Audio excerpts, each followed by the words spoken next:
Hi hello నమస్తే welcome to okay TV. So ఈరోజు అయితే నేను ఫస్ట్ చెప్పాలి అని అంటే మాత్రం ఎపియాన్ రిలీఫ్ మేనేజ్మెంట్ దగ్గర అయితే ఉన్నాను. ఫస్ట్ ఎపియాన్ అంటే మీనింగ్ ఏంటి అని అంటే మాత్రం ఒక నొప్పి వస్తే ఆ నొప్పిని తగ్గించి తర్వాత జాగ్రత్తలు తీసుకోవడం అనమాట. సో అది ఎపియాన్ అని అంటే. మరి అలాంటి ఎపియాన్ రిలీఫ్ మేనేజ్మెంట్ ఏదైతే ఉంటుందో ఆ ఫౌండర్ మేనేజింగ్ డైరెక్టర్ మనతో పాటు అయితే ఉన్నారు డాక్టర్ సుధీర్ దారా గారు. సో వారితో మాట్లాడదాం. నమస్కారం సార్. నమస్కారం. సో సార్, అసలు ఫస్ట్ మీరే కదా ఇది తీసుకొచ్చింది, ఈ పెయిన్ రిలీఫ్ మేనేజ్మెంట్ అనేది ఒకటి. మరి అలాంటిది మిమ్మల్ని చూసి చాలా మంది పెట్టారు. మరి మీ దగ్గరికి రావాలా పేషెంట్స్, వాళ్ళ దగ్గరికి వెళ్ళాలా, ఎవరి దగ్గరికి వెళ్ళాలంటారు? పెయిన్ మేనేజ్మెంట్ సెంటర్స్ అనగానే మీ అందరికీ ఒక ఐడియా రావాలి ఫస్ట్ ఆఫ్ ఆల్. ఎందుకంటే చాలామందికి పెయిన్ మేనేజ్మెంట్ సెంటర్ అంటే తెలియదు. పెయిన్ మేనేజ్మెంట్ సెంటర్స్ అంటే ఒకటే ఒక కాన్సెప్ట్ పెయిన్ మేనేజ్మెంట్ సెంటర్స్ది. దాంట్లో ముఖ్యంగా ఏంటి అంటే మనకి దీర్ఘకాల నొప్పులు బాడీలో అక్కడక్కడ ఒక 25-30 ఏళ్ల తర్వాత అందరికీ వస్తుంటాయి. అది షోల్డర్ పెయిన్ అవ్వచ్చు, మోకాలు నొప్పి అవ్వచ్చు, స్పైన్ పెయిన్ అవ్వచ్చు, ఇతరత్ర వేరే జాయింట్ పెయిన్స్ అని. ఈ జాయింట్ పెయిన్స్కి స్పైన్ పెయిన్కి కూడాను చాలా సంవత్సరాల నుంచి ఉన్న ఏకైక ఫైనల్ ట్రీట్మెంట్ ఏంటంటే ఆపరేషన్ తీసి ఆ జాయింట్ తీసేసి కొత్త జాయింట్ పెట్టడం, లేదంటే జాయింట్ ఓపెన్ చేసి కుట్టడం, స్పైన్ అయితే స్పైన్ని కోసి ఆ బోన్స్ ఇరగొట్టి డిస్క్ పీకి తర్వాత స్పైన్లో ఫిక్సేషన్ అంటే స్క్రూస్ రాడ్ చేయడం, ఇటువంటి జరుగుతుంది. పెయిన్ మేనేజ్మెంట్ సెంటర్స్ యొక్క ముఖ్యమైన ఉద్దేశం ఏంటి అంటే ఈ ఆపరేషన్స్ అన్నీ కూడాను ఆపాలి. అనవసరమైన ఆపరేషన్లు జరగకూడదు. ఎందుకంటే ఇప్పుడు ఈ ఆపరేషన్ జరిగే ఏవైతే స్పెషాలిటీస్ ఉన్నాయో వీళ్ళందరూ సర్జన్స్ కాబట్టి ప్రతి కేసు కూడా ఆపరేషన్ చేయాలనుకుంటారు. ఎందుకు వాళ్ళు తప్పు కాదు, కాకపోతే ఏంటంటే వాళ్ళు సర్జన్స్ కదా, సర్జరీ చేయాలి ఉంటుంది. దానివల్ల అనవసరమైన ఆపరేషన్ జరిగినప్పుడు చాలా చెడు జరిగే అవకాశం ఉంది మనుషుల్లో. అందుకని ఈ పెయిన్ మేనేజ్మెంట్ సెంటర్స్ ఏం చేస్తాయంటే, ఈ పెయిన్ మేనేజ్మెంట్ సెంటర్స్ డాక్టర్స్ అందరూ కూడా అనస్థీషియా డాక్టర్స్. ఇప్పుడు మత్తిస్తారు కదా ఆపరేషన్కి, ఆ డాక్టర్సే పెయిన్ మేనేజ్మెంట్కి వస్తారన్నమాట. సో ఈ ఆపరేషన్ చేసే వాటికి అనస్థీషియా ఇచ్చే డాక్టర్స్ ఈ పెయిన్ మేనేజ్మెంట్లు ఈ ఆపరేషన్ ఆపాలన్న ఉద్దేశంతోనే ఈ పెయిన్ మేనేజ్మెంట్ స్థాపించారు. సో దీంట్లో ఏం చేస్తారు అంటే, ఎక్కడైతే నొప్పి వస్తుందో ఆ పార్ట్ కనుక్కొని, ఇప్పుడు మోకాల్లో నొప్పి వచ్చింది, మోకాలు అంతా చెడిపోయిందా, మోకాలు మొత్తం మార్చేయాలి, తీసి అవసరం లేదు. మోకాల్లో ఏదో ఒక చిన్న పార్ట్ దెబ్బతిని ఉంటుంది, ఆ పార్ట్ని మళ్ళీ కానీ మనము చిన్న ఇంజెక్షన్తో పేషెంట్ యొక్క ఓన్ బ్లడ్తోనే పిఆర్పి పద్ధతి ద్వారా దాన్ని రికవర్ కానీ చేసామనుకో, మీరు దాని నుంచి బయటపడతారు. ఎటువంటి ఆపరేషన్, ఎటువంటి కోత అవసరం లేదు. సో మీరు అడుగుతున్న క్వశ్చన్ ఏంటంటే, చాలామంది పెయిన్ మేనేజ్మెంట్ సెంటర్స్ వచ్చితే మా దగ్గరికి ఎందుకు రావాలి? మా దగ్గరికి రావాలని మేము ఎప్పుడు అనము. ఎందుకు అనము అంటే, ఈ పెయిన్ మేనేజ్మెంట్ సెంటర్స్లో ఈ పిఆర్పి ట్రీట్మెంట్ని నేనే తీసుకొచ్చాను ఇండియాలోకి. ఇది ఉంది, నేను కనిపెట్టలే. అమెరికాలోను వెస్ట్రన్ కంట్రీస్లో ఇది ఉంది చాలా సంవత్సరాల నుంచి, కానీ దాన్ని ఇండియాలోకి తీసుకొచ్చింది నేను ఎందుకు తీసుకొచ్చానంటే, నేను ఒక్కడే చేద్దామని కాదు. ఎప్పుడు నేను చేయాలి, నేను కరెక్ట్గా చేయాలి, దీంట్లో సక్సెస్ చూడాలి. తర్వాత నేను ఎవరైతే ఎంతమంది డాక్టర్లను అయితే నేను ట్రైన్ చేశానో వాళ్ళు కూడా వాళ్ళ ఊర్లలో వాళ్ళ ప్రదేశాల్లో ఈ ట్రీట్మెంట్ చేయడం ద్వారా ఓవరాల్గా మన ఇండియా మొత్తంలో కూడాను ఈ ఆపరేషన్స్ సగటు రేటు తగ్గుతూ ఈ పిఆర్పి రేటు ఇంక్రీజ్ అవ్వడమే మన ఉద్దేశం. అందరూ నేర్చుకోవాలి, అందరూ చేయాలంటే ఎవరైతే క్వాలిఫైడ్ కరెక్ట్గా చేయాలి, కరెక్ట్ అయిన పద్ధతిలో నేర్చుకోవాలి. కరెక్ట్ బైపాస్లు చేసి, సార్ మా ఊర్లో పిఆర్పి చేస్తున్నారు నేను చేయించుకోనంటే మీరు గమనించుకోవాలి. అరే ఆయన కరెక్ట్గా చేయగలరా లేదా, ఆయనకి ఎక్స్పీరియన్స్ ఉందా లేదా, ఆయన హాస్పిటల్లో ఆ ఎక్విప్మెంట్ ఉందా లేదా, అక్కడ సిస్టమ్ అంతా కరెక్ట్గా ఉందో లేదో అని తెలుసుకున్నప్పుడే అక్కడ చేయించుకోవాలి. అందుకని నేను చేయాలనే నా దగ్గరికే రావాలనుకో, అట్లా అనుకోవడం కూడా అవివేకం. డాక్టర్ అన్నవాడు, ఒక మంచి డాక్టర్ అన్నవాడు ఒక మంచిది కనిపెట్టినప్పుడు అది కనిపెట్టి అందరికీ నేర్పించాలి. అందరికీ నేర్పించి మన సొసైటీలో ఉన్న ప్రతి ఒక్కరు కూడా దీనివల్ల మంచి పొందాలి, మంచి ట్రీట్మెంట్ ఆపరేషన్ లేకుండా జరగాలన్నదే ముఖ్యమైన ఉద్దేశం. ఈపియాన్ ముఖ్య ఉద్దేశం కూడా అది. సార్, పిఆర్పి అని అంటే early stage, like stage 1 stage 2లోనే చేయాలి ట్రీట్మెంట్ అనేది పిఆర్పి అయితే. ఆ తర్వాత 3-4 వచ్చేసరికి అది వర్కౌట్ అవ్వదు అని చెప్పి అయితే ఆర్థోపెడిక్ డాక్టర్స్ చెప్తున్నారు. మరి దానికి మీ సమాధానం ఏంటి? ఇప్పుడు పిఆర్పి అన్నది ఎర్లీ స్టేజెస్లో, అంటే ఇప్పుడు మోకాలు తీసుకున్నాం అనుకోండి, మోకాల్లో 4 స్టేజెస్ ఉంటాయి. మోకాల అరుగుదలకి ఈ 4 స్టేజెస్ ఎందుకు అంటే 4 స్టేజెస్ ఆపరేషన్ చేసే డాక్టర్ కోసము ఈ స్టేజెస్. అంటే గ్రేడ్ 1 గ్రేడ్ 2లో ఆపరేషన్ చేయరు, వాళ్ళు చేయకూడదు. గ్రేడ్ 3 గ్రేడ్ 4లో ఆపరేషన్ చేయొచ్చు అన్నది సైన్స్ చెప్తుంది, గైడ్లైన్స్ చెప్తాయి. ఇప్పుడు ఈ ఆర్థోపెడిషియన్స్ అందరూ ఎవరికైతే ఈ పిఆర్పి అన్నది ఇష్టం ఉండదు, వాళ్ళు ఏమంటారు, ఇది ఓన్లీ గ్రేడ్ 1 గ్రేడ్ 2లో పనిచేస్తుంది, గ్రేడ్ 3లో గ్రేడ్ 4 పనిచేయదని. అది కాదు, అక్కడ మీనింగ్ ఏంటంటే గ్రేడ్ 3 గ్రేడ్ 4 అన్న వాటిలోనే ఆపరేషన్ చేయాలి, గ్రేడ్ 3 గ్రేడ్ 4లో పిఆర్పి పని చేయొద్దని ఎక్కడా లేదు. ఆ పాతకాలం ఇప్పుడు 25-30 సంవత్సరాలు ఏదో కొన్ని రీసెర్చ్ పేపర్స్లో అట్లా ఉండింది, కానీ అది ఒక విషపూరితమైన ప్రచారం, లేకపోతే అంటే అది ఒక తప్పుడు ప్రచారం.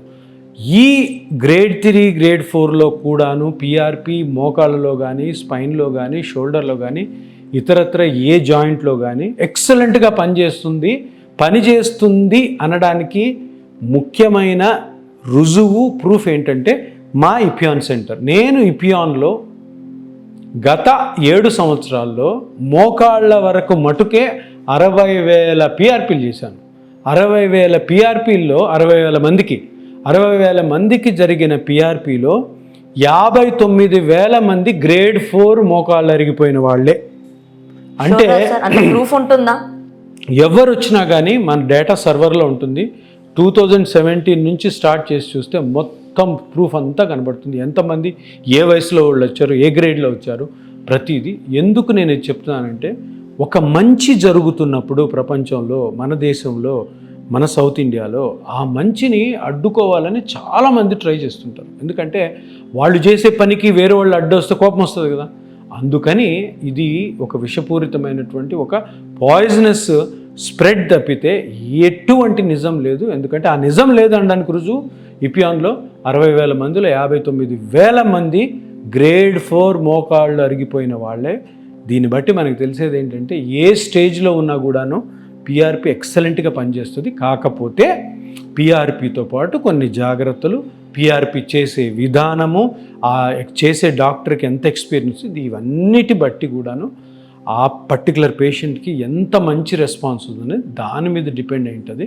సో అందుకని అందరూ కూడా ఒక విషయం గుర్తుపెట్టుకోవాల్సింది ఏంటంటే పిఆర్పి ఎవరికన్నా సూట్ అవుతుంది, ఏ స్టేజ్లోన్నా సూట్ అవుతుంది.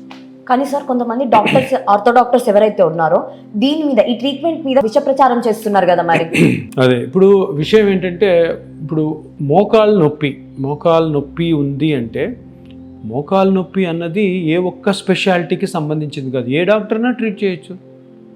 ఆర్థోపెడిక్ డాక్టర్ ట్రీట్ చేయొచ్చు, పెయిన్ స్పెషలిస్ట్ ట్రీట్ చేయొచ్చు, ఎంబీబీఎస్ డాక్టర్లు ట్రీట్ చేయొచ్చు. సో ఇప్పుడు మన ఇండియాలో ఏంటంటే మోకాలు నొప్పికి ఆపరేషన్కి ప్రత్యామ్నాయంగా పిఆర్పి వచ్చిందని 99% ఆర్థో డాక్టర్లు హ్యాపీగా ఉన్నారు. ఎందుకని? మంచి ట్రీట్మెంట్ ఇచ్చింది ఆపరేషన్ లేకుండా. ఇప్పుడు కొంతమంది ఇప్పుడు అన్నారు, నేను వస్తాను దాని దగ్గరికి. ఇప్పుడు మోకాలు నొప్పి చూసేది చాలామంది ఆర్థో డాక్టర్స్, బాగుంది. ఆర్థో డాక్టర్స్లో ఆపరేషన్ చేసే డాక్టర్లు, చాలా ఫేమస్గా ఉన్న డాక్టర్లు ఊర్లో ఒక 100 మంది ఆర్థోపెడిషియన్స్ ఉంటే ఒక 10 మంది ఉంటారు. అంటే అందరూ కూడా చాలామంది వాళ్ళ దగ్గరికి వెళ్తారు. ఈ 90 మంది మిగతా వాళ్ళు ఉన్నారు కదా, వీళ్ళు ఆపరేషన్లు అంటే పేషెంట్స్ కూడా ఎక్కువ వెళ్ళరు వాళ్ళ దగ్గరికి. వాళ్ళకు కూడా ఆపరేషన్ అంటే అంత ఇష్టం ఉండదు. ఎందుకంటే 100 మంది పేషెంట్లకి మోకాలు నొప్పి ఉందంటే రియల్గా ఆపరేషన్ సూట్ అయిన వాళ్ళు 5 మందే ఉంటారు.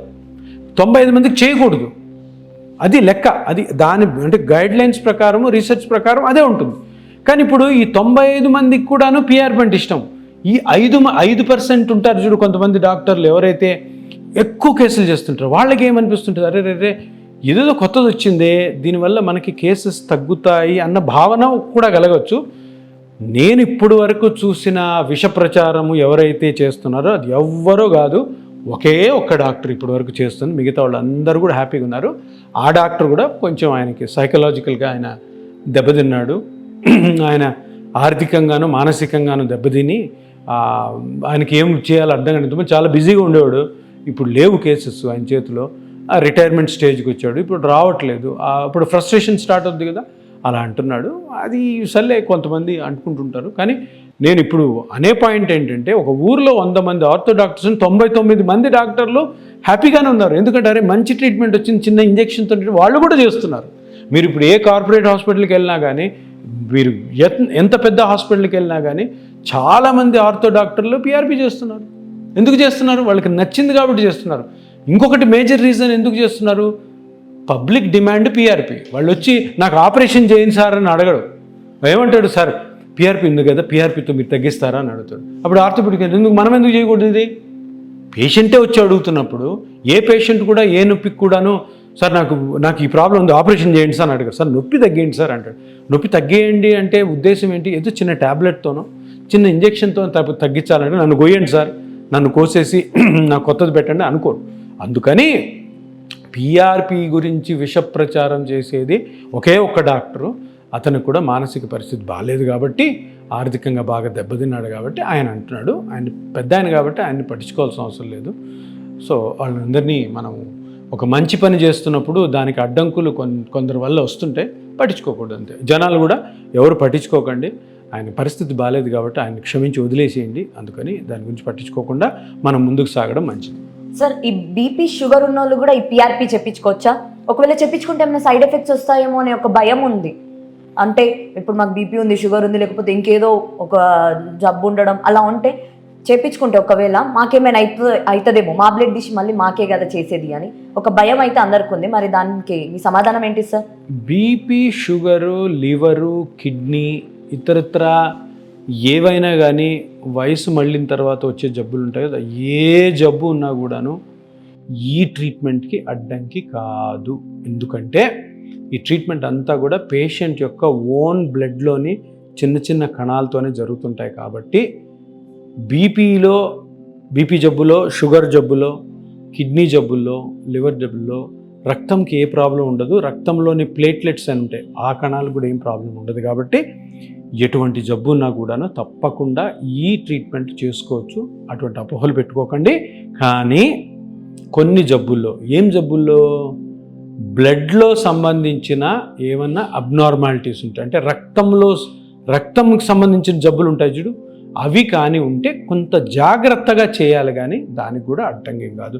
ఇప్పుడు ఎగ్జాంపుల్గా బ్లడ్ క్యాన్సర్ ఉంటుంది. బ్లడ్ క్యాన్సర్ ఉన్నప్పుడు చేయకూడదు. ఎప్పుడు చేయకూడదు? యాక్టివ్గా బ్లడ్ క్యాన్సర్ ఉన్నప్పుడు. లేదు, బ్లడ్ క్యాన్సర్ ట్రీట్ అయిపోయింది అనుకో, అప్పుడు మనకి ప్రాబ్లం లేదు, చేసుకోవచ్చు. సో ఇట్లాగా ఎటువంటి జబ్బులు, ఇటువంటి బీపీ, లివర్, కిడ్నీ, షుగర్ ఉన్న పేషెంట్స్ హ్యాపీగా ట్రీట్మెంట్ చేసుకోవచ్చు. అటువంటి అపోహలన్నీ పెట్టుకోకండి. సార్, లైఫ్ టైం అసలు ఈ పెయిన్ తగ్గుతుందా అనే ఒక డౌట్ ఉంది. ఎందుకంటే ఇప్పుడు ట్రీట్మెంట్ చేసిన అన్ని రోజులు బాగానే ఉంటుంది, కానీ మళ్ళీ ఒక 2 yearsకో 3 yearsకో మళ్ళీ రిటర్న్ అవుతుంది అనే భయం కూడా ఉంది కొంతమందికి పెయిన్. ఇది కూడా చాలా తప్పు. కొందరు అంటుంటారు ఇదంతా 1 సంవత్సరం పనిచేస్తారు, 2 సంవత్సరాలు పనిచేస్తారని. అంటే దీనికి 2 విషయాలు. ఒకటి, నాకున్న ఎక్స్పీరియన్స్ ప్రకారం నేను మాట్లాడడం, ప్లస్ రుజువు, ప్రూఫ్ కూడా కావాలి కదా. సో ఇప్పుడు దీంట్లో మనం మెకానిజం చూసుకుంటే, ఇప్పుడు మోకాలు అరిగింది అనుకుంటాం. మోకాలు అరిగింది అంటే ఏమరుగుతుంది? మోకాలు 2 ఎముకల మధ్యలో గుజ్జు ఉంటుంది. ఆ గుజ్జు అరగడం వల్ల, ఎముకలు రాసుకోవడం వల్ల నొప్పి వస్తుంది. ఆ గుజ్జుని మనం పెంచుతున్నాం చిన్న ఇంజెక్షన్తో, మీ బ్లడ్తోని. సో గుజ్జుని మనం పెంచినప్పుడు ఏమవుతుంది? గుజ్జు పెరుగుతుంది. గుజ్జు పెరిగిన గుజ్జు మళ్ళీ అరగచ్చు కదా, అరిగే ఛాన్సెస్ ఉంటాయి. కానీ అరగకుండా చూసుకోవాలి. దానికి కొన్ని జాగ్రత్తలు ఉంటాయి. ఇట్లాగానే నేను చెప్పిన జాగ్రత్తలు పిఆర్పి చేసిన తర్వాత మీరు పాటించినట్టయితే ఇది లైఫ్ లాంగ్ మీరు నొప్పి లేకుండా చేసే ట్రీట్మెంట్గా ఉంటుంది. దానికి సంబంధించిన జాగ్రత్తలన్నీ పాటించాలి. అవన్నీ సింపుల్ జాగ్రత్తలు, పెద్ద జాగ్రత్తలు కాదు. కొన్ని తెలియకుండా మనం తప్పులు చేస్తుంటాం. ఆ తప్పుల్ని మనము తప్పకుండా అధిగమించి మా ద్వారా తెలుసుకొని వాటిని ఆపడం ద్వారా ఇది లైఫ్ లాంగ్ పనిచేసే అవకాశం తప్పకుండా ఉంటుంది. అదే కానీ ఇప్పుడు మీరు మోకాలికి ఆపరేషన్ చేసుకున్న తర్వాత, ఆపరేషన్ కూడా పర్మనెంట్ కాదు, ఆపరేషన్ చేసిన తర్వాత సంవత్సరానికే నొప్పి వచ్చింది అనుకోండి, ఆ డాక్టర్, ఆపరేషన్ చేసిన డాక్టర్ కాదు, దేవుడు కూడా ఏం చేయలేడు మిమ్మల్ని. అంత నొప్పి వస్తుంది, అంత భయంకరమైనటువంటి బాధపడతారు మీరు. అందుకని తప్పకుండా మీరు ఒకటే అనుకోవాలి, మీ జాయింట్ పెయిన్లకు కానీ, స్పైన్ పెయిన్కి కానీ పిఆర్పి తీసుకొని తగు జాగ్రత్తలు తీసుకుంటే మీరు తప్పకుండా లైఫ్ లాంగ్ ఈ ట్రీట్మెంట్ నుంచి మీరు హ్యాపీగా మంచి రిలీఫ్ పొందే అవకాశం ఉంది. ఇది నా మాట మీకు రుజువుగా ఎన్నో కేసెస్ మీరు ఇపియానికి వచ్చినట్టయితే మీకు చూపించడం జరుగుతుంది. సార్, పిఆర్పికి అసలు ఎటువంటి డాక్టర్ని కన్సల్ట్ అవ్వాలి, ఎలాంటి ట్రీట్మెంట్ తీసుకోవాలి? సో పిఆర్పి అనగానే ఇప్పుడు ఇది కొత్తగా వచ్చింది. ఒక 8 years బ్యాకే నేను ఇండియాలోకి తీసుకొచ్చాను. ఇది చాలామంది డాక్టర్లు నా దగ్గర ట్రైనింగ్ అయ్యారు, వాళ్ళు కూడా మంచి ప్రాక్టీసులు చేస్తున్నారు. చాలామంది మేము చేసేది కూడాను కనుక్కొని దాన్ని ప్రాక్టీస్ చేస్తూ మంచిగా, అంటే అందరూ మంచి చేస్తున్నారు. కానీ ఒక కన్ఫ్యూజన్ ఏంటంటే ప్రజల్లో, అరే ఏ డాక్టర్ దగ్గరికి పోవాలి, మా ఊర్లో కూడా ఉంది కదా పిఆర్పి, అక్కడ కూడా ఉంది కదా, అక్కడికే పోవాలా, ఎపియాన్కే పోవాలా, వేరే చోటికి పోవాలా? మీ ఇష్టం ఎక్కడికైనా వెళ్ళొచ్చు, కానీ కొన్ని జాగ్రత్తలు పాటించాలి. ఒక్క విషయం, ఫస్ట్ చేసే డాక్టర్కి ఎంత ఎక్స్పీరియన్స్ ఉంది, అది చాలా ఇంపార్టెంట్. ఎందుకంటే ఎక్స్పీరియన్స్ లేకుండా మీరు పిఆర్పి తీసుకున్నారంటే మంచి జరగకపోగా చెడు జరిగే అవకాశం ఉంటుంది.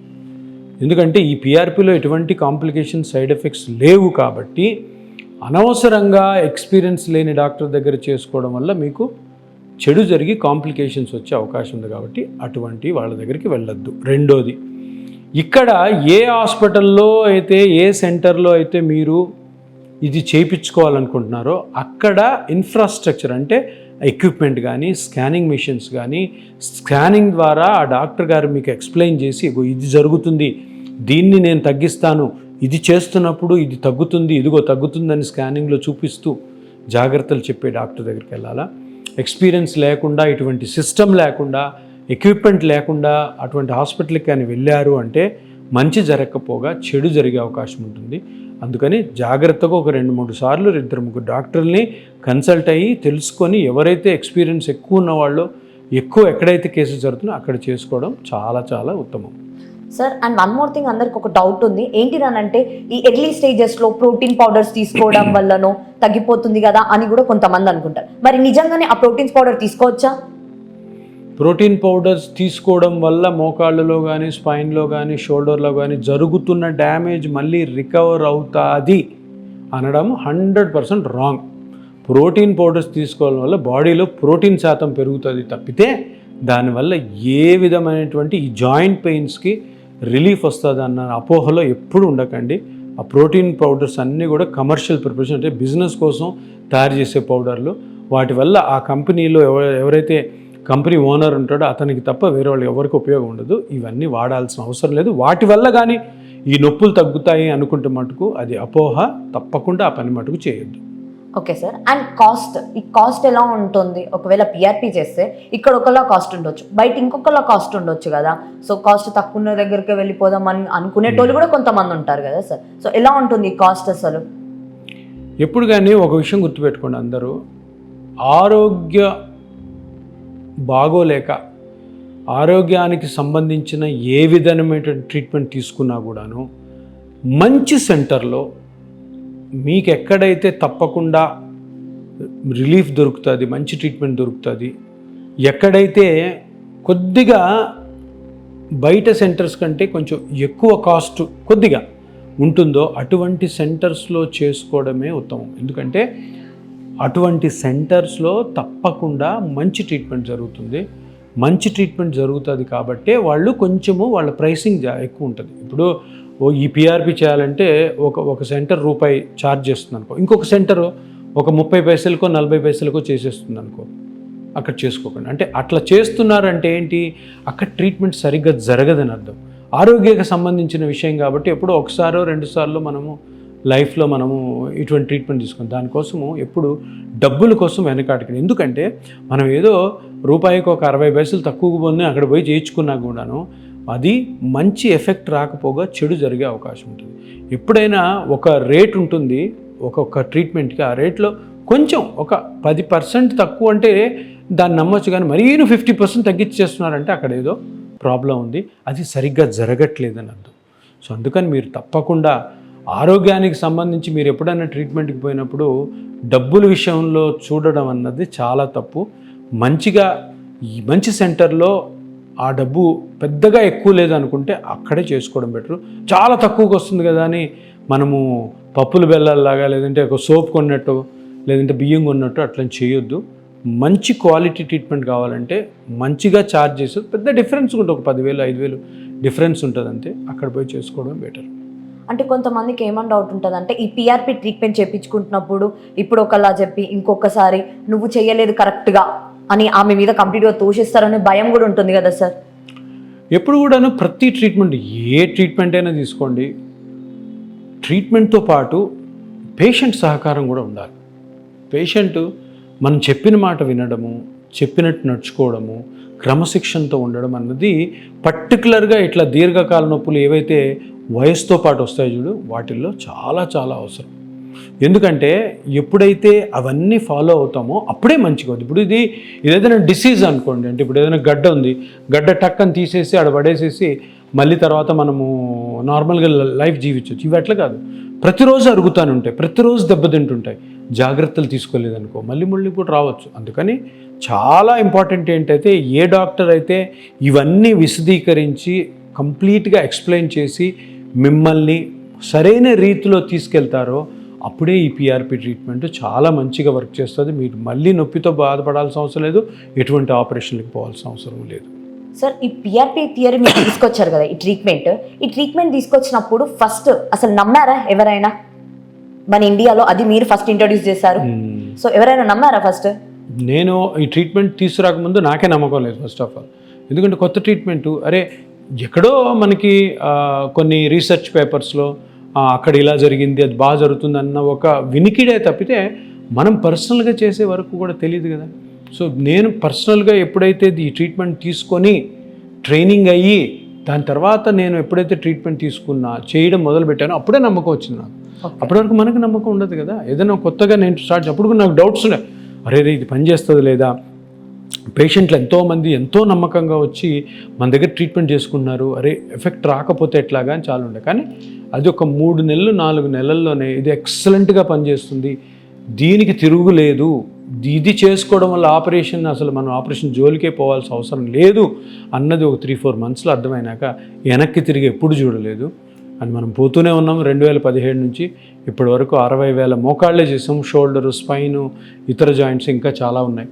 సో అవన్నీ కలిపి చూస్తుంటే ఏంటంటే ఇది చాలా నమ్మకమైన ట్రీట్మెంటు, తప్పకుండా నమ్మొచ్చు. ఇంత బాగా నమ్మొచ్చు అని చాలా డాక్టర్లకి అర్థమైపోయింది, పేషెంట్లకు కూడా అర్థమైపోయింది. కాబట్టి ఈ ట్రీట్మెంట్ తప్పకుండా ఆపరేషన్కి ఒక మంచి ఆల్టర్నేటివ్, మంచి ప్రత్యామ్నాయాన్ని అందరూ నమ్ముతున్నారు, అదేవిధంగా నేను నమ్ముతున్నాను. సార్ ఈ పిఆర్పి ట్రీట్మెంట్ ఓన్లీ అంటే జాయింట్స్ అంటే ఇప్పుడు మోకాళ్ళకు జరిగిపోవడము, లేకపోతే ఇప్పుడు neck pain, shoulder pain, Spain ఏదైనా పెయిన్, అన్ని పెయిన్స్కి మీరు యూజ్ చేస్తారా ఈ ట్రీట్మెంట్ అనేది? ఎక్కడ ఏ జాయింట్లో ప్రాబ్లం ఉన్నా కానీ ఈ ట్రీట్మెంట్ యూజ్ చేయొచ్చు. అది నీ జాయింట్ అవ్వచ్చు, షోల్డర్ జాయింట్ అవ్వచ్చు, రిస్ట్ అవ్వచ్చు, ఎల్బో అవ్వచ్చు, యాంకిల్ అవ్వచ్చు, హిప్ జాయింట్ అవ్వచ్చు, స్పైన్ అవ్వచ్చు, ఎక్కడన్నా వాడచ్చు. కానీ ఎక్కడన్నా వాడచ్చు అంటే ఆ నొప్పి ఉంటే టకాన్ని పోయి పిఆర్పి వేయడం అట్లా కాదు.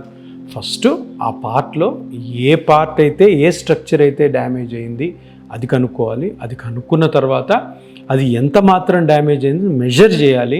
మెజర్ చేసిన తర్వాత దానికి అనుగుణంగా ఆ పర్టికులర్ పేషెంట్కి ఒక ప్రోటోకాల్ తయారు చేయాలి. తయారు చేసి కరెక్ట్గా ఆ ప్రోటోకాల్ని మనము చేసేటట్టు పేషెంట్ ఫాలో అయ్యేటట్టు చేస్తే సూపర్ రిజల్ట్ ఉంటుంది, ఎటువంటి ఆటంకం ఉండదు. హ్యాపీగా ఆపరేషన్స్ అవాయిడ్ చేసుకొని మీరు మీ దినచర్యల్ని హాయిగా చేసుకోవచ్చు. పెద్ద ఒక ఆపరేషన్ వదిలేసి ఒక చిన్న సూది సాలు అని అంటారా సార్? అన్నాం కదా, 7 సంవత్సరాల నుంచి అంటానే ఉన్నాం. 7 సంవత్సరాల నుంచి వేల మంది పేషెంట్లు మన దగ్గర ట్రీట్మెంట్ చేసుకున్నారు. వాళ్ళు కూడా అంటున్నారు, వాళ్ళు ఎంతోమందిని పేషెంట్స్ పంపిస్తున్నారు. ఇప్పుడు ఇండియాలో పెద్ద ప్రపంచం అయిపోయింది ఇప్పుడు పిఆర్పి ట్రీట్మెంటు. మోకాలు నొప్పులకి ఆపరేషన్ అవసరం లేదు, షోల్డర్కి అవసరం లేదు, స్పైన్కి అవసరం లేదని కొన్ని కేసెస్ ఉంటాయి, తప్పకుండా ఆపరేషన్ అవసరం కావాల్సిందే. అటువంటి వాటిని కూడా ఎప్పుడైతే మాకు వస్తే వెంటనే ఆపరేషన్ పంపిస్తాం. కాకపోతే 100లో అవి 5 ఉంటాయి. 100లో 95 మంది పిఆర్పికి సూట్ అవుతారు, 5 మంది ఆపరేషన్కి సూట్ అవుతారు. అటువంటి కేసు వస్తే వెంటనే పంపించేస్తాం. ఓకే, అంటే 5 మంది మీరు రికగ్నైజ్ చేయగలుగుతారు. చేయాలి మరి. అదే ఒక మంచి డాక్టర్ లక్షణం ఏంటంటే మనది ఏ కేసు, ఇది మనది కాదు, ఇది తప్పకుండా ఆపరేషన్, లేదంటే ఇది తప్పకుండా వేరే ట్రీట్మెంట్, అంతే. మనం చేయాలనుకున్నదే చేయాలి. మనం చేయాలనుకున్నదే పేషెంట్ యొక్క సమ్మతితోటి గైడ్లైన్స్ ప్రకారము, మెడికల్ ఎవిడెన్స్ ప్రకారము చేయాలి. చేసి పేషెంట్స్ అందరికీ ఏ కాంప్లికేషన్స్ రాకుండా చూసుకోవడం అన్నదే ఒక మంచి డాక్టర్ యొక్క లక్షణం. అసలు ఎన్ని సిట్టింగ్స్లో ఇది సెట్ అయిపోతుంది ఈ పెయిన్ అనేది? ఈ సిట్టింగ్స్ అన్నీ కూడాను అదే పేషెంట్ యొక్క బాధ, పేషెంట్ యొక్క లోపల ఏ స్టేజ్లో ఉంది డ్యామేజ్, ఆ డ్యామేజ్ని కనుక్కొని ఒక్కొక్కరికి సింగిల్ సిట్టింగ్లో అయిపోద్ది, ఒక్కొక్కరికి 2 సిట్టింగ్స్ అవ్వచ్చు, కొంతమందికి 4, కొంతమందికి 3. అవన్నీ కూడా ఆ పేషెంట్ యొక్క పర్టికులర్ ప్రాబ్లము ఆ పేషెంట్ యొక్క డ్యామేజ్ని బట్టి మనం డిసైడ్ చేస్తాం. ఫస్ట్ పేషెంట్స్కి నమ్మకం ఉండాలి కదా, పిఆర్పితో మాకు ఫస్ట్ జరుగుతుందా అని. ఆ నమ్మకం మీరు తీసుకొస్తున్నారా పేషెంట్స్లో? ఇప్పుడు నమ్మకానికి అవసరమే లేదు, అందరు పేషెంట్స్ నమ్మకం ఉండే వస్తున్నారు మన దగ్గరికి. ఓకే, సో నమ్ముతున్నారు. ఇప్పుడు 7 yearsలో మనం చేసిన పనికి తగ్గ ఫలితమే ఈ నమ్మకం. ఆ నమ్మకం క్రియేట్ అయింది ఆల్రెడీ. ఈ నమ్మకం క్రియేట్ అయింది కాబట్టి మీరు ఇందాక అన్నారు కదా, ఆర్థోపెడిక్స్ డాక్టర్లో ఒక డాక్టర్, ఆయన చాలా విష ప్రచారం, ఆయనకి తట్టుకోలేకపోతున్నాడు. ఆయనకి ఏంటిది ఇట్లా జరిగిపోతుంది. ఇప్పుడు నేను ఏదో రోజుకి వారానికి ఒక కేసు లేదంటే నెలకు ఒక 4-5 కేసులు చేస్తే ఆ డాక్టర్ దీని గురించి పట్టించుకునేవాడు కాదు. ఆయనకి వెళ్ళాల్సిన కేసులన్నీ ఇప్పుడు మా సెంటర్కి వస్తున్నాయి. అది ఆయన తట్టుకోలేనితనం. మీకు అర్థమవుతుందా? ఇప్పుడు జనాలు ఎట్లుంటారంటే, నువ్వు రోడ్డు మీదకి వచ్చేసి 0 అయిపోయి చాలా కష్టాల్లో ఉంటే నువ్వంటే చాలా ఇష్టపడతారు. అబ్బా పాపం చాలా కష్టపడేవాడు, పాప రోడ్డు మీద. అదే కానీ నువ్వు మంచిగా సక్సెస్ అవుతున్నావు అనుకో, నీ మీద అందరు రాళ్ళేస్తారు. అదే జరుగుతుంది ఇప్పుడు దీనికి పిఆర్పి ట్రీట్మెంట్కి గల రిలేషన్షిప్ ఏంటంటే, పిఆర్పి ట్రీట్మెంట్ ఇంత బాగుంది కాబట్టే కొంతమంది ఇట్లాంటి డాక్టర్లు దాని గురించి విష ప్రచారం మొదలుపెట్టి, బాగుంది కాబట్టి చాలామంది పేషెంట్స్ నాకు ఆపరేషన్ వద్దు, నేను అనవసరంగా ఆపరేషన్ ఒక కాలుకి చేసుకొని ఈ దెబ్బతిన్నాను, ఆ డాక్టర్ నాకు చేసి గబ్బులైపోయాడు అని చెప్పి వచ్చి ఇక్కడ చేసుకుంటుంటే వాళ్ళు ఇటువంటి ఈ డాక్టర్లు ఎవరైతే ఉన్నారో ఆ డాక్టర్లు తట్టుకోలేకపోతున్నారు. రే ఈ కేసు నాదే కదా, అది అక్కడికి పోయింది ఎందుకు అని ఆ కోపంతో. ఇది ఉండకూడదు, ఇది ఉండదు. ఆర్థోపెడిక్స్ వాళ్ళు అందరూ 99% మంచి డాక్టర్సే, వాళ్ళందరూ కూడా ఈ ట్రీట్మెంట్ యాక్సెప్ట్ చేశారు. 1-2 ఉంటారు కడుపు మంట, తట్టుకోలేనితనం, అభద్రతాభావం, అసహనం. సో ఇవన్నీ జరుగుతానంటే కొత్త ట్రీట్మెంట్ ఏదైనా మంచిగా వచ్చినప్పుడు కొంతమంది ఇట్లాంటి మాటలు అంటూ ఉంటారు, పట్టించుకోకూడదు. సార్ వన్స్ ఒకవేళ అనుకుందాం, ఇప్పుడు నీ జాయింట్ పెయిన్ ఉంది, అయితే వాళ్ళకి ఆపరేషన్ చేసేసారు ఆల్రెడీ, కానీ స్టిల్ తగ్గకుండా మళ్ళీ పెయిన్ వచ్చేసింది, అప్పుడు మీ దగ్గరికి అప్రోచ్ అవ్వచ్చా, రావచ్చా? వాళ్ళు 100లో 20 మంది, 100 మంది ఆపరేషన్ చేసుకుంటే 20 మందికి statistics, guide lines, medical evidence చెప్తుంది ఏంటంటే, ఆపరేషన్ అయిన పేషెంట్స్లో 100లో 20 మంది నరకం అనుభవిస్తుంటారు, చాలా నొప్పితో ఉంటారు. వాళ్ళందరూ కూడా ఇక్కడికే వస్తారు, ఇపియానికి వస్తారు. ఎందుకంటే వాళ్ళకి సంబంధించిన ఒక స్పెషల్ ట్రీట్మెంట్ మన దగ్గర ఉంది. మోకాలకు కానీ, స్పైన్కి కానీ, ఏ జాయింట్లో అన్నా కానీ మీరు ఆపరేషన్ చేసుకున్న తర్వాత మీరు అనుకున్నంత నొప్పి తగ్గక మీరు బాధపడుతున్నారంటే కళ్ళు మూసుకొని ఇపియానికి రండి, మీ నొప్పి తగ్గించే బాధ్యత నాది. తప్పకుండా దానికి స్పెషల్ ట్రీట్మెంట్స్ ఉన్నాయి, అవి చేసి మిమ్మల్ని తప్పకుండా బయటపడేస్తాం. ఓకే, సో మీరు అష్యూరెన్స్ ఇస్తున్నారు మా ఆడియన్స్కి. సో ఫైనల్గా మీరు మా ఆడియన్స్కి ఏం చెప్పదలుచుకున్నారు మీ సైడ్ నుంచి? నేను ఒకటే చెప్తానమ్మా, 30-35 ఏళ్ల నుంచి కూడాను ప్రతి ఒక్కరూ మీ బాడీలో జాయింట్స్, మజిల్స్, స్పైను ఇవి అరుగుతాయి, అరుగుదల మొదలవుతుంది అని తప్పకుండా మీరు గ్రహించాలి. బాడీ ఎప్పుడు చిన్నప్పుడు మనం 15 ఏళ్ళకి 20 ఏళ్ళకి చెంగు మన ఎగురుతూ పని చేయడము తప్పు, అట్లా చేయకూడదు. మన బాడీలో అన్ని పార్ట్లు అరుగుతాయి, అవన్నీ కూడా మనకి చాలా భయంకరమైన నొప్పిని ఇస్తాయి. దాని ద్వారా మనము పిచ్చి మందులు వాడాల్సి వస్తుంది, ఆపరేషన్ చేసుకోవాల్సి వస్తుంది అన్నది గుర్తుపెట్టుకొని దానికి తగ్గట్టుగా మనం చేసే పనిలో అనవసరమైన పనులు ఏవి, దెబ్బతినే పనులు ఏవి అవి తీసేసుకొని ఏ పనులతో అయితే మన బాడీ స్ట్రాంగ్గా ఉంటుందో ఇతరత్ర ఫ్యూచర్లో నొప్పులు రావు అవే చేయాలి. ఇన్ కేస్ ఎప్పుడైనా మీకు జాయింట్ పెయిన్స్ కానీ, స్పైన్ పెయిన్ కానీ వస్తే మొట్టమొదట మీరు చేయవలసింది ఏంటంటే, ఆ నొప్పి ఎక్కడి నుంచి వస్తుంది దానికి సంబంధించిన స్కానింగ్స్ మీరు చేసుకోవాలి. స్కానింగ్ చేసుకొని డాక్టర్ గారిని అడగాలి, సార్ నాకు మోకాలు నొప్పి వచ్చింది, మోకాలు నొప్పి వచ్చిందంటే స్కానింగ్ ఏం చెప్తుంది, మోకాలు నొప్పిలో ఏ పార్ట్ డ్యామేజ్ అయింది నాకు తెలియాలి, ఆ పార్ట్ డ్యామేజ్ అయితే ఆ పార్ట్ డ్యామేజ్ అయిన దానికి ఆపరేషనా లేదంటే పిఆర్పి పద్ధతి కూడా ఒకటి ఉంది కదా అని మీరు తప్పకుండా ఆ డాక్టర్ గారిని అడిగితే అప్పుడు ఆయనకి ఐడియా వస్తుంది, మీకు కూడా ఐడియా వస్తుంది. ఇట్లాగా నేను చెప్పేది పిఆర్పి ట్రీట్మెంట్ తీసుకోండి, ఆపరేషన్లకు పోండి, ట్యాబ్లెట్స్ వేసుకోండి కాదు. ఎటువంటి నొప్పితోటి డాక్టర్ దగ్గరికి వెళ్ళకూడదు మీరు, అది నేను చెప్పేది. అదంతా కూడా మీరు 30-35 నుంచి జాగ్రత్తలు తీసుకుంటే మీరు నొప్పితోటి ఎంత వయసు ఉన్నా కూడా ఏ డాక్టర్ దగ్గరికి వెళ్ళాల్సిన అవసరం, అనవసరం ట్రీట్మెంట్ తీసుకోవాల్సిన అవసరం లేదు. సార్ ఇంకొక చిన్న డౌట్ ఉంది. లాస్ట్ ఒకటి ఏంటిదనంటే ఇన్ కేస్ చిన్నపిల్లలు బాగా చిన్నప్పుడే బాగా పడడము లేకపోతే ఇలా ఫ్రాక్చర్స్ అవుతూ ఉంటాయి. మరి ఫ్రాక్చర్స్ అయిన తర్వాత నెక్స్ట్ ఇంకొక 40-50 ఏజ్ వచ్చిన తర్వాత స్టిల్ ఒక ఫ్రాక్చర్ అనేది కరెక్ట్గా అంటే ఫ్రాక్చర్ అయిన కొన్ని ఉంటాయి, అవి ఎప్పటికైనా అలానే ఉండిపోతాయి కాన్స్టెంట్గా. కొన్నిసార్లు మనం కూడా దాన్ని ఏం చేయలేము. అలాంటి టైంలో ఎవరైనా మీ దగ్గరకు వస్తే మీరు దానికి ట్రీట్మెంట్ చేస్తారా? ఇప్పుడు ఫ్రాక్చర్ అంటే బోన్ ఇరగడం, చిన్నప్పుడు బోన్స్ ఇరుగుతాయి. మరీ చిన్న వయసులో ఉన్న వాళ్ళకి ఆ బోన్స్ ఆటోమేటిక్గా అతుక్కుపోతే కొద్దిగా అడల్ట్ ఏజ్కి వచ్చేసరికి బోన్ని మనము ఆపరేషన్ చేసి అతికించాల్సి వస్తుంది. మీరు అడిగే క్వశ్చన్ ఏంటంటే ఇట్లా ఆపరేషన్ చేసి అతికిచ్చిన పార్ట్స్ మళ్ళీ ప్రాబ్లం క్రియేట్ చేయొచ్చా అని. తప్పకుండా చేస్తుంది. ఎందుకంటే ఒకసారి ఇరిగిన ఎముక, దాని మీనింగ్ ఏంటంటే ఆ ఎముక కూడా వీక్గా ఉంటుంది. ప్లస్ ఆల్సో ఎముక ఇరిగిందంటే పైన మజిల్స్ లిగమెంట్స్ కూడా దెబ్బతిన్న తర్వాత ఎముక ఇరుగుతుంది, ఎముక లోపల ఉంటుంది కాబట్టి. సో ఈ మజిల్స్ ఆ లిగమెంట్స్ దెబ్బతినడం వల్ల తప్పకుండా ఈ ఫ్రాక్చర్ అయిన పార్ట్లో మళ్ళీ నొప్పి వచ్చే అవసరం ఎప్పుడు వస్తుందో తెలీదు, బట్ తప్పకుండా వస్తుంది. ఎందుకంటే డ్యామేజ్ అయింది కాబట్టి వాటిని కూడా హ్యాపీగా ట్యాకిల్ చేయొచ్చు. ఎందుకంటే ప్రతిదానికి ఒకటే సూత్రం, మీరు ఎక్కడి నుంచి అయితే నొప్పి వస్తుందో దాన్ని స్కానింగ్ ద్వారా కనుక్కొని దాన్ని మళ్ళీ PRP తోటి కంప్లీట్గా రీజనరేట్ చేసుకోవచ్చు, పునరుత్పత్తి చేసుకోవచ్చు. సో ఇటువంటి మీరు అడిగినందుకు మంచి క్వశ్చన్. ఫ్రాక్చర్ అయిన తర్వాత నొప్పులు వచ్చినా కూడాను హ్యాపీగా ఆ స్కానింగ్ చేసి కనుక్కొని దాన్ని PRP ద్వారా బయటపడేయచ్చు. ఏ విధమైనటువంటి ప్రాబ్లం ఉండదు. సో ఇలాంటి ప్రాబ్లం ఉండదు, ఏముండదు. ఆ తర్వాత ఒకవేళ ట్రీట్మెంట్ చేసిన తర్వాత మళ్ళీ ఒకవేళ ప్రాబ్లం వస్తే అంటే అది ఒక జాయింట్ ఎప్పటి అంటే నుంచో ఉన్నది. అదే ఇప్పుడు జాగ్రత్తగా మనము చేసుకోవాల్సింది ఏంటంటే, ఇప్పుడు ట్రీట్మెంట్ చేసిన తర్వాత అది మళ్ళీ డ్యామేజ్ అయ్యే అవకాశం ఉంటుందని తెలిసి మనం బిహేవ్ చేయాలి. ఓకే, ఇప్పుడు చిరిగిపోయిన చొక్కానే, అది మామూలు చొక్కా కాదు ఇప్పుడు, కానీ మామూలు చొక్కాలాగా మనం కుట్టి నీట్గా జాగ్రత్తగా వాడుకుంటూ ఉండాలి. అదేవిధంగా బాడీలో ఏదైనా పార్ట్ దెబ్బతిన్నప్పుడు తప్పకుండా దాన్ని సింపుల్ మెజర్స్, ఇట్లా ఇంజెక్షన్ ఆపరేషన్తో కాదు, సింపుల్ మెజర్స్తో కరెక్ట్ చేసుకొని దాన్ని మళ్ళీ జాగ్రత్త వాడుకుంటే మళ్ళీ వచ్చే అవకాశం ఉంది.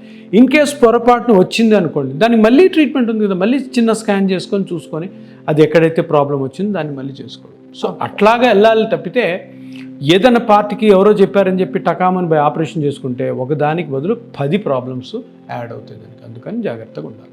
Okay, thank you sir, thank you so much me time మాకు ఇచ్చినందుకు. అండ్ మా వ్యూవర్స్ ఎవరైతే ఉన్నారో వాళ్ళందరికీ మీరైతే ఒక బెస్ట్ సజెషన్స్ అయితే ఇచ్చారు మీ సైడ్ నుంచి.